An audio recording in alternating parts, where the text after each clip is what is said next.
SGS is 'n internasionale maatskappy met die hoofkantoor in Genève en verskeie besigheidslyne, waarvan landbou een is. SGS Precision Farming Services in Suid-Afrika is 'n span landboukundiges en geografiese inligtingspesialiste wat boere adviseer met 'n gemeenskaplike doel, en dit is om volhoubaarheid te verbeter. Hulle inkomste word slegs gegenereer uit adviesdienste. Boere word vandag oorweldig met al die nuwe tegnologie en massas hoeveelhede data. Ironies genoeg waar dit met waarde toevoeg, veroorsaak dit eerder frustrasies met die boer.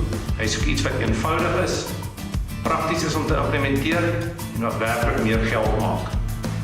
'n Boer se sukses is 'n SGS landboukundige se sukses. 'n Boer se mislukking is dan ook 'n SGS landboukundige se mislukking. Die verbintenis met SGS gee Precision Farming Services toegang tot al die nuutste en mees gevorderde tegnologie en kundigheid wêreldwyd, waarby die Suid-Afrikaanse boer die volgende voordele kan trek. Grondchemiese analises. Grondmonsters word geneem op 'n ruitpatroon en vandaar word presisieboerdery kaarte opgestel om variasie in nutriëntstatus van grond uit te wys. Kunsmis- en kalkbemestingsprogramme vir verskillende gewasse word dan ook geskryf vanaf die inligting. Konsultasiedienste. Gewasinspeksies word deur die groeiseisoen gedoen waar plante geïnspekteer word vir tekortsimptome, siektes ensovoorts. Intydse aanbevelings en veranderde strategie kan gevolglik 'n boer se opbrengsresultate gedurende die seisoen verander. Precision Gateway, 'n sagteware pakket wat ontwikkel is vir boere deur landboukundiges.